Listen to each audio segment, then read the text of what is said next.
17 বছর, অর্থাৎ আমার ওখানে যাওয়া হলো 98 সাল, চাকরি 2008 সাল ওখানে। এরপরে জেনারেল ছিলেন, দায়িত্ব ছিলেন 17 বছর, 15 বছর ছিলেন।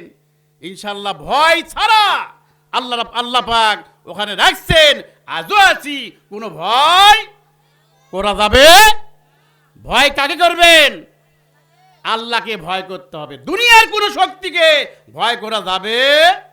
কারণ আমি কোরআনুল কারীম থেকে ছোট্ট একখানা সূরা ইব্রাহিমের ছোট্ট একখানা আয়াত তেলাওয়াত করেছি। আয়াতের সরল অনুবাদ, লাইন শাকারতুম লা আযিদান্নাকুম। আল্লাহ বলতেছে, বান্দা, এই যে আমি তোমাদেরকে এত নিয়ামত দিয়েছি, সুন্দর একখানা বডি, গায়ের রং যা হয় হোক, কালো, ফর্সা, শ্যামলা অনেক হতে পারে, এই গায়ের রং দিয়ে বাহাদুরি কোনো লাভ হবে? চেহারাতে কোনো লাভ হবে না। তবে হ্যাঁ, আল্লাহ রাব্বুল আলামিন যেগুলি দিয়েছেন, কালো হোক, ফর্সা হোক, শ্যামলা হোক, সাদা ফকফকে হোক, আমেরিকানের চেহারা হোক, যে চেহারাই হোক না কেন, এই যে আমি নুরুল হুজুর, আমাকে আল্লাহ রাব্বুল আলামিন যে চেহারা, যে লম্বা, যে বডি, যে পোশাক, যাই কিছু দিয়েছেন, এমত অবস্থায় আমাকে আল্লাহ পাকের শুকরিয়া আদায় করতে হবে। কি আদায় করতে হবে? শুকরিয়া আদায় করতে হবে। ভাইয়েরা আমার, মা বোনেরা, আমি যতদূর জানতে পারলাম, পুরুষ মানুষের চাইতে কয়েক গুণ বেশি মা বোনেরা আছেন। আপনাদের চাইতে কয়েক গুণ বেশি মা বোনদের প্যান্ডেলে তারা অবস্থান করতেছেন। হয়তো বলে, হুজুর, ওনাদের চাইতে আমাদের সম্মান বেশি। সম্মান কেন? সম্মান বেশি হুজুর, আমরা সারাদিন পরিশ্রম করে ওদেরকে খাওয়াই, আমাদের সম্মান বেশি, এটা আমরা মনে করি। আমি যে কথা বলতেছিলাম, আল্লাহ রাব্বুল আলামিন কোরআনুল কারীমের মধ্যে জানিয়ে দেন, ও দুনিয়ার মানুষেরা, আমি এই দুনিয়ার জগতে তোমাদেরকে যে নিয়ামত দান করেছি, সেটা বডি দিয়ে হোক, সম্মান দিয়ে হোক, ক্ষমতা দিয়ে হোক না কেন, যে কোনোভাবে আমি তোমাদেরকে যে সম্মান দিয়েছি, ও আমার বান্দা বান্দিরা, এই নিয়ামত পাওয়ার পরে যদি তোমরা আমার শুকরিয়া আদায় করো, আমি আল্লাহ রাব্বুল আলামিন আমি তোমাদেরকে ওয়াদা দিলাম, তোমাদের নিয়ামতকে আমি আরো বাড়িয়ে দেব। নিয়ামত বাড়িয়ে দেবেন কে? আমরা কার কাছে যাব? সে আল্লাহ নিজেই বলেছে, বান্দা, আমার কাছে যতই আবেদন করবে, আমি আল্লাহ রাব্বুল আলামিনের কাছে তোমরা যতই নিবেদন করবে, তোমরা তোমাদের আবেদন, তোমাদের নিবেদন, তোমাদের প্রার্থনা তোমরা যেভাবে করো না কেন, তবে পথভ্রষ্ট হয়ে কিন্তু আবেদন করা যাবে না। এমন জায়গার সমর্থন দিলাম, শয়তানের জায়গায় টিপ মারে দিলাম, আর মনে মনে ভাবলাম আমরা নিয়ামত পাবো। নিয়ামত কি পাবেন? হ্যাঁ, নিয়ামত পাওয়া যাবে না। ভাইরা আমার, মা বোনেরা, আল্লাহ রাব্বুল আলামিন বললেন, বান্দারে, আমি আল্লাহ রাব্বুল আলামিন তোমাদেরকে যে নিয়ামত দান করেছি, বান্দা, এই নিয়ামত ভোগ করার পরে এই নিয়ামতের শুকরিয়া আদায় করার জন্য 5 ওয়াক্ত নামাজের মাধ্যমে, হজের মাধ্যমে, যাকাত দিয়ে, ওসর দিয়ে, বিভিন্নভাবে যদি হজ ফরজ হয়ে যায়, তোমাদেরকে হজ করা ফরজ। আচ্ছা বলেন তো, প্রত্যেকেরই কি হজ ফরজ হয়? হ্যাঁ, প্রত্যেকের হজ ফরজ না। তবে হ্যাঁ, আপনি আকাঙ্ক্ষা করবে, আল্লাহ আমাকে তুমি মাল দাওনি, যদি মাল দাও, যদি আমার সুযোগ হয়, আমি কাবাতে গিয়ে হজ আদায় করব, যদি মাল হয়। কারণ প্রত্যেকের জন্য হজ ফরজ নয়, প্রত্যেকের জন্য যাকাত ফরজ নয়, প্রত্যেকের জন্য রোজা ফরজ কি হয়নি? প্রত্যেক নর এবং নারী বালকপ্রাপ্ত হওয়ার পরে প্রত্যেকের জন্য রমজান মাসের রোজা ফরজ। কতকগুলি ইবাদত শর্ত আছে, সেটা হলো হজের জন্য মাল থাকতে হবে, পাশাপাশি আপনার যে বডি আছে, যদি আপনি অসুস্থ হয়ে যান, যদি আপনার এক সাইড হয়, যদি আপনি হাঁটতে না পারেন, আপনি কি হজ করতে পারবেন? পারবেন না। আমি যে মসজিদে আছি, বিশাল মসজিদ, সভাপতি, সেক্রেটারি, সদস্য ভাইয়েরা প্রায় হাজি, পরাই হাজি। এই যে 2025 সালের মসজিদের কমিটি হলো, হওয়ার পরে যিনি সভাপতি উনি আলহাজ আমদাদ সাহেব আলহাজ, হাজি মানুষ। যিনি সেক্রেটারি ছিলেন উনি মারা গেছেন। এখন এই যে সেক্রেটারি হবে, যিনি এবার হলেন উনি হাজি নয়, হাজি নয়। হজের নিয়ত করলেন, নিয়ত করার পরে সব কিছু প্রায় কমপ্লিট। এই গতবার হজ করবেন, টাকা জমা হয়ে গেছে, সব হয়ে গেছে। দেখেন আল্লাহ পাকের কি নিয়ামত, ভাগ্য দেখেন। ভাইয়েরা আমার, মা বোনেরা, হজের টাকা জমা দেওয়ার পরে হজের আগে আমরা মানুষকে দাওয়াত দিয়ে ভাত খাওয়াই কি খায় না, আত্মীয় স্বজন, বন্ধু বান্ধব, এরপরে বিভিন্ন এলাকাবাসী গরিব আমরা হজের আগে কিছু খাবার দেই কি দেই না, খাওয়ার জন্য দাওয়াত দেই। দুর্ভাগ্য হলো আমার সেক্রেটারি সাহেব টাকা জমা দিয়ে গরু কিনতে হাটে যাওয়ার পরে হঠাৎ করে এক সাইড হয়ে আর হজ করতে পারলেন না। এই জন্য টাকা আছে, সবই আছে, কিন্তু ওনার বডিও অচল। উনি কি হজ করতে আর পারবেন? আর পারবেন না। ভাইয়েরা আমার, মা বোনের, আমি যে কথা বলতেছিলাম, আল্লাহ রাব্বুল আলামিন আমাদেরকে সুন্দর একখানা বডি দান করেছেন, বসবাসের জন্য বাড়িঘর দান করেছেন। এরপরে এক স্থান থেকে অপর স্থানে যাওয়ার জন্য, হাটে যাওয়ার জন্য 2খানা পা দিয়েছেন। দূরে যাবেন সাইকেল, মোটর সাইকেল, মাইক্রো। এরপরে বিদেশ যাবেন, সেটা হলো বিমান। কি দিয়ে বিদেশ যায়? হেলিকপ্টার, বিমান, এগুলো দিয়ে আমরা বিদেশ যাই। আর সোনাগানে বাড়ি যাবেন, গোলাবাড়ি, অটো আছে, কত কি আছে, সাইকেল আছে, হুন্ডা আছে। এরপর আমরা বিভিন্নভাবে এই যে নিয়ামত ভোগ করতেছি, এই নিয়ামতের মালিক কে? আল্লাহ পাক। সে আল্লাহ রাব্বুল আলামিন বললে, বান্দারে আমি তোমাদেরকে এত নিয়ামত দান করেছি বান্দা। শুধুমাত্র তাই নয় বান্দারে, এই দুনিয়ার জিন্দেগি তুমি সুন্দরভাবে জীবন যাপন করবে। আমি আল্লাহ রাব্বুল আলামিন তোমাকে সুন্দর একখান বডি দিয়ে কোথায় কি লাগবে, কোথায় হাত দিতে হবে আল্লাহ পাক জানেন, কোথায় চোখ দিতে হবে আল্লাহ পাক যে মহাজ্ঞানী, কোথায় কান দিতে হবে। এই কান কিন্তু আমাদের চতুর্দিক দিয়ে আমাদের আওয়াজ কানের মধ্যে আসে কি আসে না? এই কান যদি পায়ের নিচে রাখতো তাহলে কি সমস্যা হতো না? সমস্যা হতো। এই মুখ যদি এই পাশে দিত আপনি ঠিক মতো খাইতে পারতেন। এই হাত যদি পেছন দিকে থাকতো আপনি কি মোটর সাইকেল চালাতে পারতেন? পারতেন না। এই যে এত নিয়ামত, আল্লাহ বলে বান্দারে এত নিয়ামত দিয়েছে, শুধুমাত্র তোমরা আমার শুকরিয়া আদায় করবে। শুধুমাত্র তাই নয়, এই যে তোমরা তোমাদের শুকরিয়া আদায় করার কারণে আমি আল্লাহ রাব্বুল আলামিন আমি তোমাদের নিয়ামতকে আমি আরো বাড়িয়ে দেব। ওয়ালা ইন কাফারতুম ইন্না আযাবি লাশাদীদ। নিয়ামত শুকরিয়া আদায় করার কারণে বাড়িয়ে দেয়।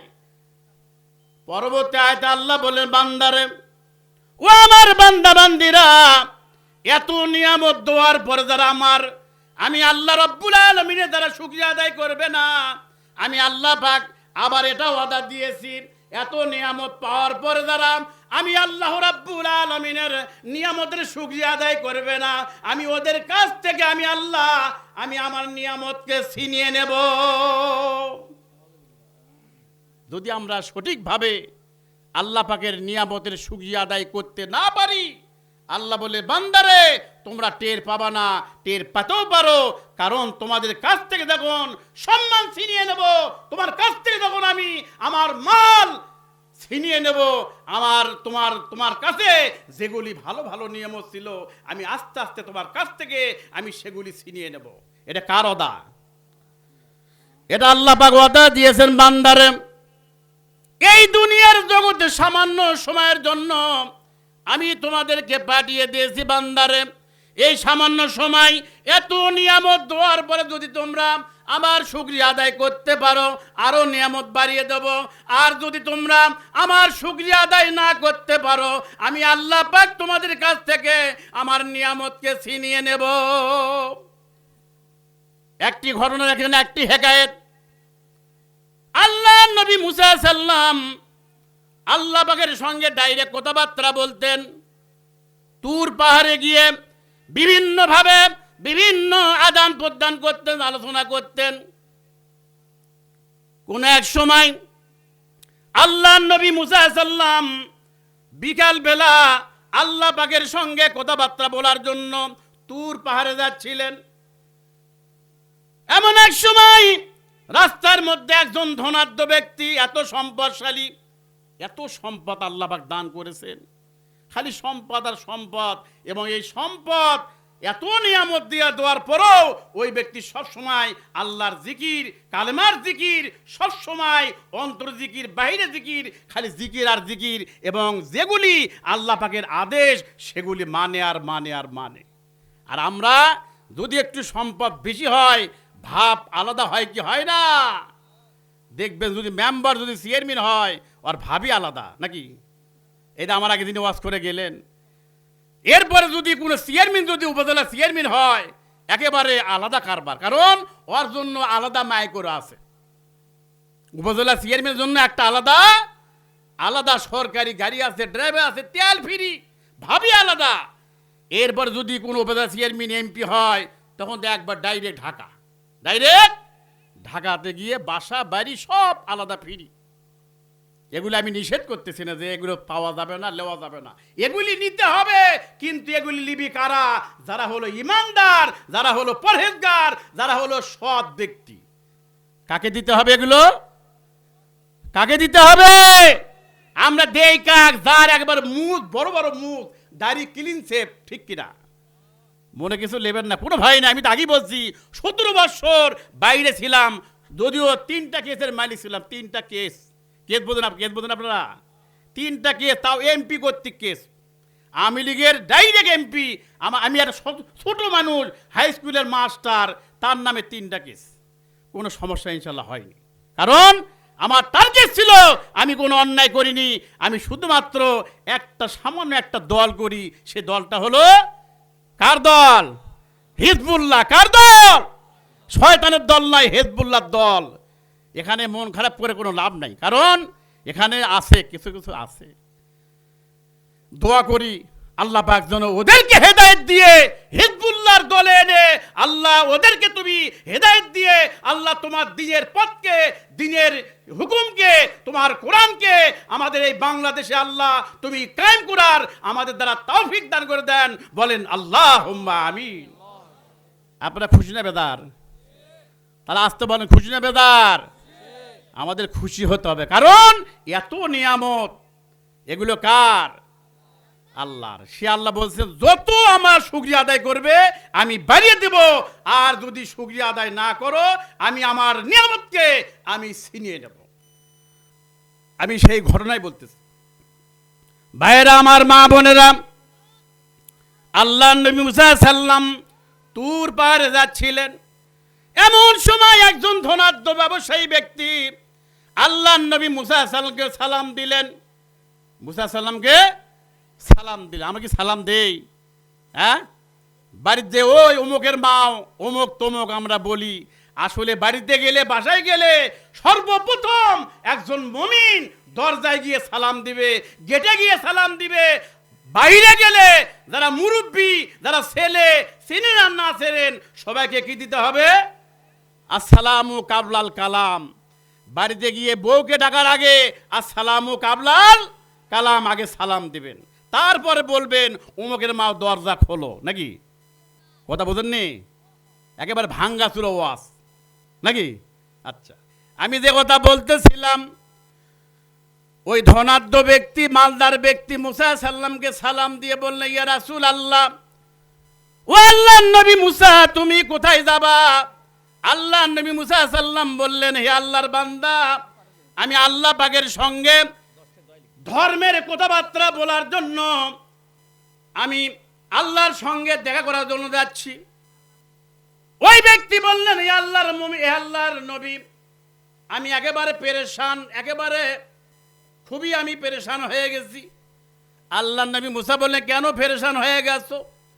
ওই ব্যক্তি বলে, ইয়া রাসূলুল্লাহ, আল্লাহ রাব্বুল আলামিন আমাকে এত সম্পদ দিয়েছেন, আমি একেবারে পেরেশান। এই যে পেরেশান বলতে বলতে এর মধ্যেও বলে সুবহানাল্লাহ, আলহামদুলিল্লাহ, আস্তাগফিরুল্লাহ, এগুলোও বলতেছে, আবার নবীর সঙ্গে কোথাও বলতেছে। দেখবেন আমাদের সমাজে অনেক মুরব্বী আছে, সব সময় সুবহানাল্লাহ, সুবহানাল্লাহ, আস্তাগফিরুল্লাহ, আস্তাগফিরুল্লাহ এগুলি বলে কি বলে না? আবার একদল বলে ওই পাগল হয়ে গেছে। কি হয়ে গেছে? পাগল। কার পাগল হয়ে গেছে? আল্লাহ এবং তার রাসূলের পাগল, শয়তানের পাগল নয়। আমাদের সোনাখানে মসজিদে জিকির হয়, আরেক দল বলে ওরা পাগল, ওরা পাগলা। আচ্ছা বলেন তো, যিনি আমাদের আজকের মাহফিলের সভাপতি উনি কি পাগল? হ্যাঁ, উনি কি পাগলামি করবেন? করবেন না। অথচ আমরা একদল বলি পাগল, সোনাখানে পাগলামি, সোনাখানে খাঙ্কা শরীফ, বলেন নাউজুবিল্লাহ, এগুলো বলি আমরা। আমি যে কথা বলতেছিলাম, ভাইরা আমার, মা বোনেরা, ওই ধনাঢ্য ব্যক্তি বললেন, ইয়া রাসূলুল্লাহ, আমার এত সম্পদ, সুবহানাল্লাহ, আলহামদুলিল্লাহ। আবার বললেন, এরপরে বললেন, হে আল্লাহর নবী মুসা, তুমি আল্লাহর কাছে গিয়ে বলবে, এই যে এত ধন সম্পদ, কি আমল করলে, কি কাজ করলে আমার সম্পদ কমে যাবে? হে মুসা, তুমি তো নবী, আল্লাহর কাছে যাবা, কথাবার্তা বলবে, আদান প্রদান করবে।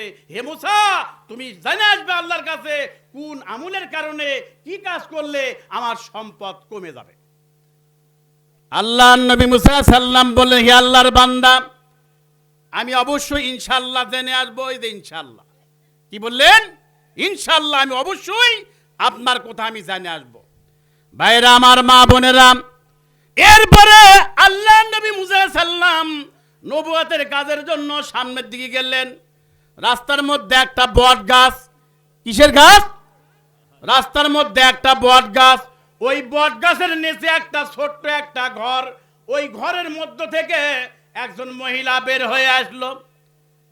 ওই মহিলা আল্লাহ নবী মুসা সাল্লামকে সালাম দিয়ে বললেন, হে আল্লাহ নবী মুসা, আমি বয়স্ক মহিলা, গত কয়েক বছর আগে আমার স্বামী মারা গেছে, আমার ছেলে নাই, আমার মেয়ে নাই।